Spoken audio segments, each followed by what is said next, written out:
Hey everybody, welcome to episode 3 of the Sounds of Skaia podcast. We're recording this directly after the second episode, so we can have a week off. Well, I don't know why. Just to have it, I guess. Don't spoil the magic. So, we're not. So we're recording this. This is going out live. Yeah, this is actually a live stream. We'll do it live. You've all been fooled. We're doing it live on Twitch right now. You should get a Twitch. Twitch.tv/Sounds of Skaia pod. Make it happen. I've been doing a lot of streams lately. Streams are fun. I hear they make mega bucks on Twitch. I'm Thousands not sure if this is dollars. I hear they earn up to like $4. That's definitely some hard cash. That's a lot of money. That's like $1 per person. We can't swear though, which sucks. You can't have a heated gaming moment? What kind of service is it? I don't know, but they can't handle such YouTubers as Annoying Orange Plays. You see how they're doing they're playing games on the Annoying Orange channel? I'll be honest, I've never seen the Annoying Orange channel. For some reason, I feel like that was a couple years ago, not recently. Oh, they're still doing it. The first 10 Annoying Orange videos are good, and then after that, either a mixed bag or garbage. See, I think this might be age speaking a little bit, because as an old, crusty person, I can tell you that nothing about the Annoying Orange is good. And we love you for fulfilling our old person role. I have a complicated relationship with the Annoying Orange. The thing is that his whole annoying shtick was funny a couple times, but, you know, after you get it, you get the whole point, it's not really that funny. And then they just go out of their way to make it less funny as it goes on by doing really topical things and parodies that just instantly date themselves. I've seen, I wish this was unironic. Oh boy. I've seen live San Diego Comic-Con events of the Annoying Orange television show. They gave him a panel? 2 years in a row. Wow. 2 years in a row. They gave them a panel for some reason. I went. Toby Turner was in the show. Yep, and he was there. Oh boy. Who's Toby Turner? Oh my god. Tobuscus? I remember liking Toby Turner. He's a long time Tobuscus. ago. I liked him a long time ago, but now the truth has come out. Oh, he's the a bad one with person, the fairy godparents, right? No, you're thinking of Light Turner. Yes. See, remember, all my references are dated, because I'm old. I actually watched Death Note last year for the first time. That was really fun. I've never seen any of Death Note anything except the movie. I've seen Death Note and I've seen the movie, and the movie actually wasn't that bad. When you say the movie, are you saying the Japanese Not the live action ones, or not The the Netflix Japanese ones, the Netflix one. I saw the awful Netflix one and nothing else because my friend was like, "You know nothing about anything. Watch this. Tell me what you think." And I'm like, "It's awful." I didn't think it was that bad. I think it should have been a mini series instead of a movie, because you could tell that they were very passionate about Death Note when they were making it, and there were ideas and concepts that they just didn't get to expand upon because it was a movie, which has you can only have so much time in a movie, you know? Yeah, clearly it was very rushed. Yeah, I hate that guy who plays Light. He just looks... As opposed to the show, which was a little drawn out, although I am of the opinion that the ending was decent. The thing is that every character has a purpose for being changed, and also I don't think they use the death scenes purely to just show blood because they can. They do it to really push an impact on what the power of the Notebook can do. See, I feel like Death Note I like in the general... part where they played Megalovania. Yes, me too. The problem with it is that it doesn't explore what's really interesting about the concept, which is, if you had a Death Note, who would you actually kill? It's not interesting if you say, well, he kills death row inmates or whatever. You know, they briefly allude to him also killing off people he thinks are worthless impediments to society, but I feel like that's where you... Well, I mean, that aspect of the show is built up later on, but like the initial... Even then, though, it should be The initial hook is the cat and mouse, right? Yeah, and that's just... Well, you can do cat and mouse with all sorts of things. Whereas the central concept of being able to, no consequence for yourself, kill anyone, man, Now, it would be truly terrifying if instead of name and face, you went by username and avatar. Before he got the Death Note, Light Yagami was just the ultimate straight edge kid. I think you mean Light Turner. Well, Light Turner is just fundamentally a different character, and I don't think that's necessarily a bad thing because when they had someone completely different play him, they also changed him as a character. They had a purpose for doing it. Now, of course, they overlooked the ultimate casting when they had a chance, which, as we all know, was Zac Efron. We're breaking free.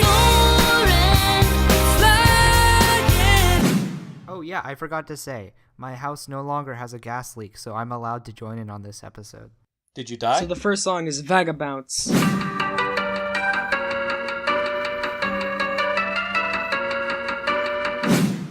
Right off the bat, it reminds me of Paper Mario Thousand Year Door. Yes! Just the instruments, I guess, I don't know if I'm using this word right, the progression. Okay. I like music. I'm not someone who understands it. Let's see where this goes. You like the progression. I think I'm using that word right. But just everything about it reminds me of Paper Mario Thousand Year Door. I think maybe slow it down just a little bit. It would work in Thousand Year Door perfectly. It's indistinguishable from an official track. And that's absolutely a compliment. See, it's interesting you say that because, now this is getting way ahead of myself, but in my brain, when I listen to Vagabounce Remix, I cannot convince myself that it is not a song from the computer game Lego Racers. I don't know why. It has a very similar type of sound. So let's clarify. You said Lego Racers. Lego Racers. Yeah. Lego. Yes. Not Lego I Racers played 2. it on N64 a little bit.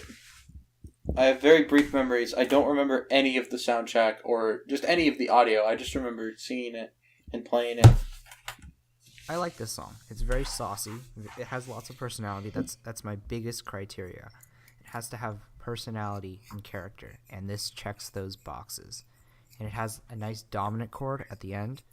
Great stuff. Lots of tension in the song is played around with. And the one thing I like is that the mix isn't super clear. It's kind of like filtered. Yeah, it sounds like a vinyl record. It definitely adds to the quality. Like Nana Quinn. That's the second song we've come across that's like that. Yeah. I don't like songs unless they end with do-do-do-do-do-do. Like, that's all I need. You're right. Every song that has ever been made ends with that. Man, can you imagine if Homestuck ended on that? Da-da-da-da-da-da. And that's the end of our comic. Bye. I remember when Hotline Bling ended on that. That was a very sharp turn. I liked it though. It was a real risky move. Yeah, man, Bad and Bougie, when they ended on do-do-do-do-do-do. Bad and Bougie. I was like, damn, Migos really got his shit together. I mean, of course, they're all just sourcing it from classic cinema, specifically from Citizen Kane. Homestuck didn't invent that lick? Oh, no, it actually goes all the way back. Can't you hear the vaudeville in it? Next song, Explore from Homestuck.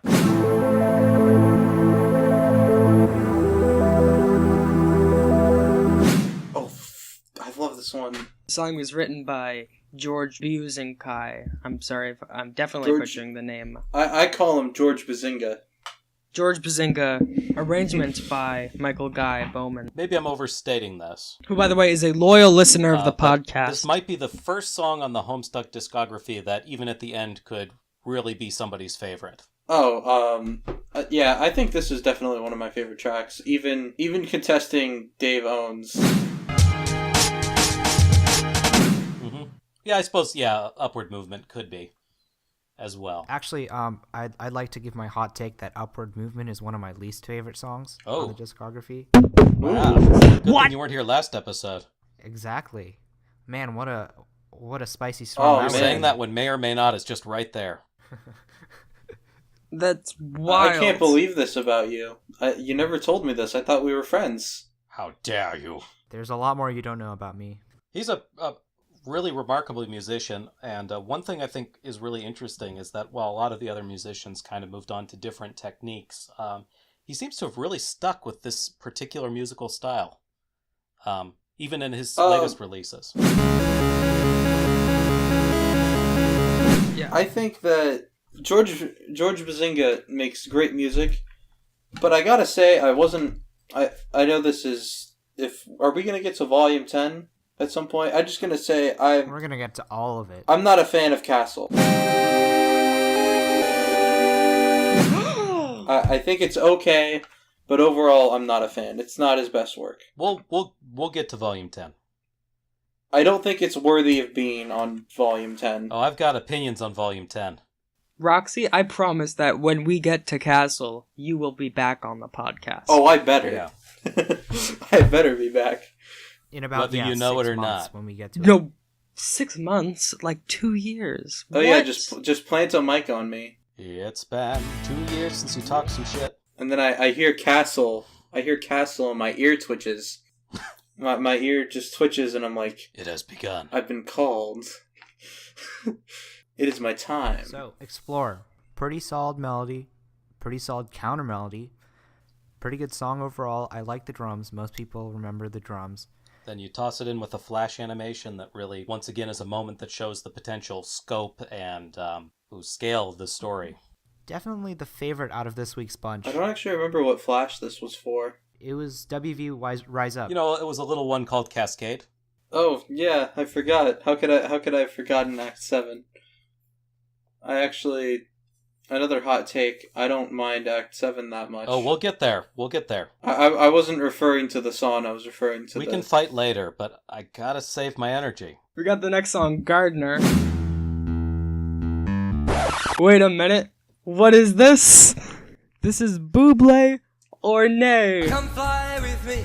Let's fly away. This is that ice cold Michelle fight for that white gold. Ladies and gentlemen, Buble or Nay is the game. Buble or Nay is the next high-quality anime. Buble or Nay, you just got bubléed. I love Buble. You got bubléed. Buble is the game. Oh, you just got bubléed. Congratulations, you bubléed yourself.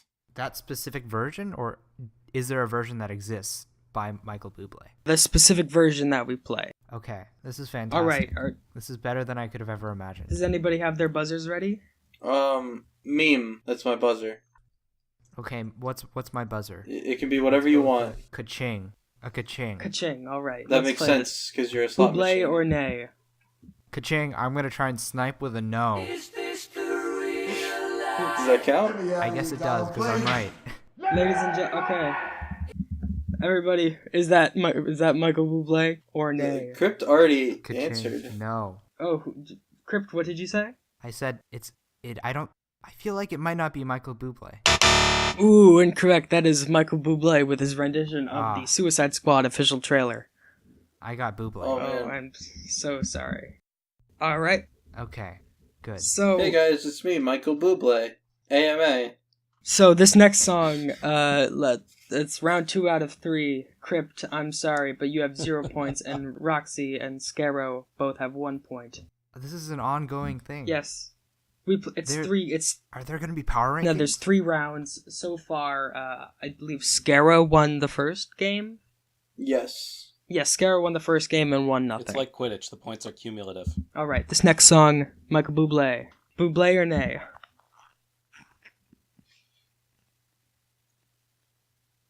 I'm gonna say no, because Wait, hold on. You can't really tell if he's just silent in a room. Bublé or Nay? Meme. Roxy. I'm gonna say he did do this. Correct. Roxy with Ah. 2 points. That was a Alright. complete guess. I put no thought into that answer. Wow. You Scarrow. stole it from underneath me. Yes. Wow, that was Michael Bublé with Christmas Time is Here. Wait, really? And, alright, everybody, are you ready for this final Heck yes. round of Bublé or Nay? Oh boy. It's getting intense. Wait, okay. Ladies and gentlemen, the final round. Oh, that That got into me. Ladies and gentlemen, Garfield and friends. Here, Meme. Roxy with No, he just did not killing do it with the this. buzzer. What do you have to say? No, he did not do this. Ooh, I'm sorry. Incorrect. Wait, wait, can we Scarrow has just- 2. Wait, Oh, okay. Scarrow has 2 points. Roxy has 2 points. Crypt, I'm Wait, sorry. how do I have 2 points? What? I thought it was 1, 2, and 0. Do we get points for not being wrong? Yes, correct. Then wouldn't I have a point too? Crypt, when did you get? No, since you buzzed in first, you were wrong, so you get 0 points, and So Roxy, we're Scarrow doing Calvin got Ball points. rules. Roxy got the second one right, so Roxy has 2 points. Scarrow has 1 point. You have 0 points, and then No, but for the third round, which is the one we just did, I didn't buzz in. yeah, you didn't buzz in because you had 0 points. Oh, I'm disqualified. So now you have 1 point. So and Scarrow has 2 points. Roxy has 2 points. So now we have Or not. a tie. But We have to settle this tie with the final round of Buble or Nay. Are you all ready for the final round of Buble or Nay? Are you all ready? All right. The final round. All right, ready for the final round. So clearly this is an all or nothing in which I can still win, right? For sure, definitely. 100%. What the fuck? No. Wait, Scarrow, did you buzz in? Scarrow. I'm so sorry, but you're wrong. Scarrow? That was no, that's not Michael Bublé. that was Michael That's much Bublé. manlier. Roxy, you Lord, win. Yes. What? Wait, what was that? Can you? I need to know what that was or what that was from. Something. I need more context than just screaming. That was My Way, sung by Michael Bublé. I didn't hear any screaming. I heard the smooth, dulcet tones of a trained jazz singer. You're right. I'm sorry. I'm sorry for insulting his singing like that. All right.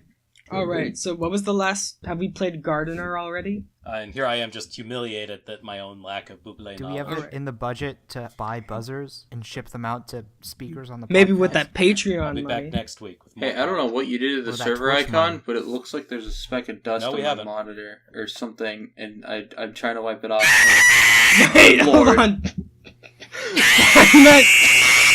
There we go. Here's Gardener. God. Here's Gardener by R.J. Lake.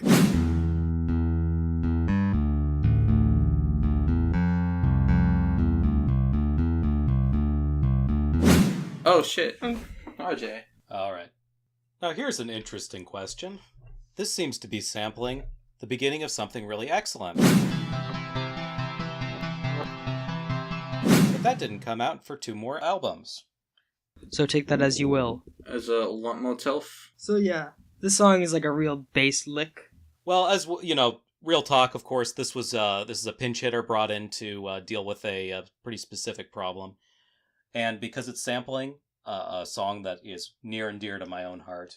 I'm gonna represent my dear friend Differem to say that this song, I'm pretty sure, if memory serves me, has parallel fifths, and that's a big no. I kind of like it because it's another one of those songs that's enjoyable inside and outside the context of the comic.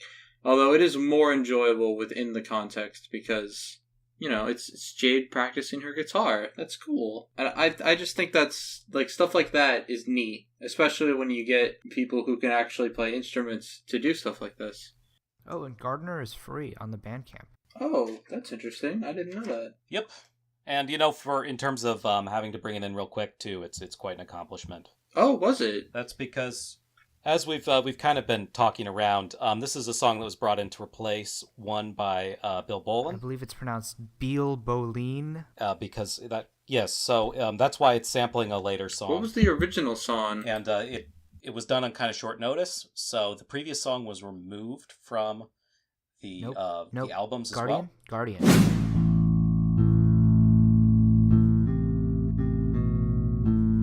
But I don't remember what it was. Should we called. review Guardian as well? Yeah, it was Guardian. Oh, wait, No, Guardian is is gone. the one. Guardian is just straight up gone. We may give Bill Bolin a special episode of his A own. Patreon exclusive episode. We're going to be doing these kind of in their own separate episode because there's. Well, you know what? I'm listening to Guardian, and it doesn't actually sound that different. Bill Bolin and also Solus Loons. They're very similar. I mean, there's a reason it was used specifically for that particular flash. So the next song that we have is Showtime Remix, which is a remix by Gabe Nezovic, which sounds a lot like Showtime and Strife Remix. Which also sounds like Showtime original mix. I wonder why Yes. they all sound so similar. That's so weird that Yeah, it's- songs with the same title would sound similar. I can't Yeah, imagine. it's a real the reason. head scratcher. That is usually how remixes work. It's just that they branched out to embrace the inherent properties of what light motives can bring to the table. And actually, they started to be more creative with remixes towards the later parts. I just love this phenomenon in early Homestuck where they just tack remix at the end of a title because, well, they're kind of their own breed of thing.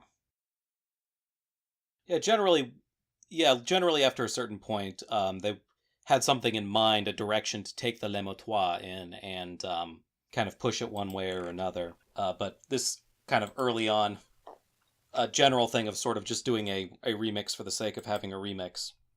And it's not just the songs that are titled whatever remix, but they're kind of the maskets. Oh wait, no, this is Showtime Remix.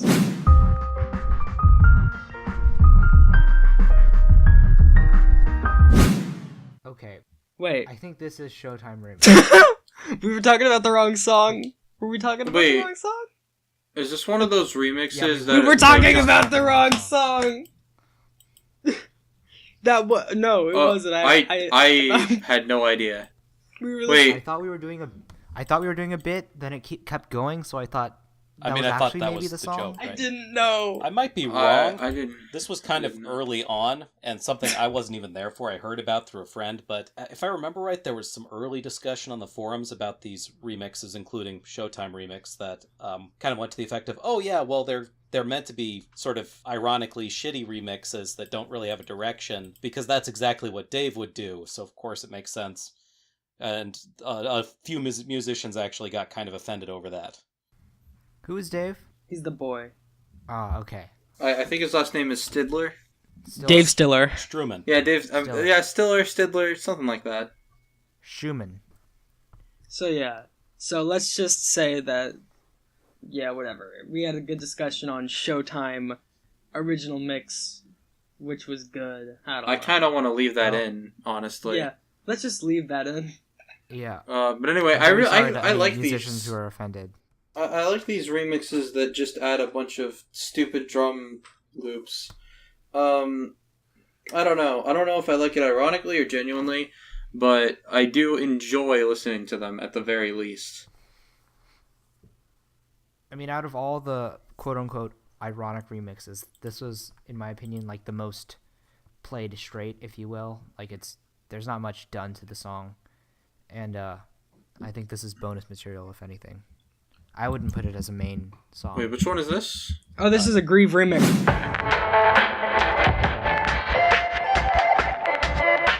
Up next Shoot, we have alright. Which I actually do like. I Yeah. really like this one too. This is another one of those. I mean, it's really, you took the filter that you applied to Showtime to make Showtime Remix, applied it to Aggrieve, and you got this. But there's more splicing, which sort of gives it a new character, which I like. Yeah, I'll be honest, no offense to the musician, but I don't like this song at all. Really? I could knock my head to this for hours. It's the weird offbeat, the kind of lack of direction to it. It kind of feels like a bunch of synths were thrown at a wall. This makes me think of the kind of stuff you'd see or you'd hear if you just joined one of those anime music or lo-fi chill and do homework streams on YouTube. And that's not necessarily a bad thing, because I've listened to a few of those and they don't have all that bad music choices. Yeah, I like lo-fi for the most part, though there's some that's just trash that's all lowercase, and it's sitting in your room with the fan on, and I'm like, shut up. some white dude rapping with like a lot of metaphors. So it seems like we don't have much to say on this song, which I guess makes sense. I will say that I enjoy the song. I like this one more than the Showtime one. I like it more than the Showtime one, not enough to say that it's a great standalone song. It's more of what it is than the Showtime one is. Yeah. It's Definitely. more unique than the Showtime one. Yeah, so this next song is Verdancy parentheses bassline by Robert Blaker.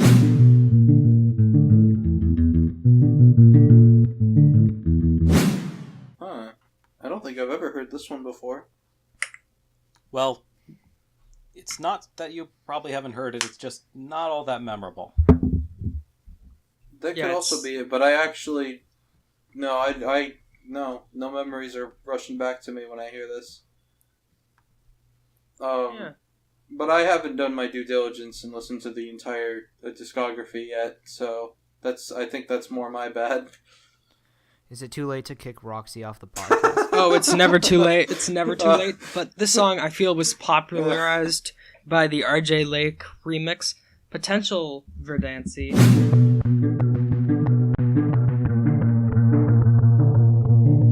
Yeah. Though actually, Verdancy it on was its own probably is just a bass popularized solo. by Kinetic Verdancy. Which this is a replacement for. Which is, Wait, this what is is this? Potential Verdancy. This is Potential It's a different Verdancy. Yeah. Oh, I like this. I still haven't heard it, but I like this a lot. What was the song, like, for, or what was the art for it? They didn't really do art back then. Oh, yeah. They just took screenshots from the comic, I think. Yeah, I wonder what the intention for this one was. I think it was just early on they were screwing around, having fun, doing cool stuff, and... Yeah, okay, this is basically, it gives me the same kind of feel as the Aggrieve remix, except it's its own thing. I really like this. It's not really one that sticks in my brain much. I mean, I guess it worked with what it had. It doesn't... There's not much, like, variety in composition, with the bass line still going for the entire song. But for something that was, again, brought in kind of as a replacement, it's, I think, pretty remarkable. I don't know all the circumstances, whether these were all pre-made, ones that they had lying around, or if it was something they whipped up, but... It could have been a combination of definitely some like it. things. Maybe it was, yeah, I guess maybe Hussey thought, oh, hey, you guys are making all these songs, why don't I actually put them to use in the comic? Maybe that was the thought process. So I think they got in RJ Lake because of Bill Bolin, since Gardener was Guardian, which got removed, and Potential Verdancy was Kinetic Verdancy, and both of those songs were by RJ Lake, so that might have something to do with it. What I wonder is why we don't have a dance remix that somehow plays on the dancey part of the title. Alright, well, that was the last song of episode 3. I'm very confident in this episode. Yeah, this was a fun one. Definitely not as many bangers as I would assume episode 2 would have. Episode 2 was just a hit a minute. Every song a classic, every classic a legend. This round, though, had my favorite episode of Buble or Nay, though. It Definitely. was real booblast. Yeah! Speaking of saying things in a French way, hit us with that exit thing. Would you like some les motoires? And that's the show! Greetings and welcome back to the Songs of Skaia podcast, the only show where everything is a fan music project. Let's hit it. Wanna put this sight?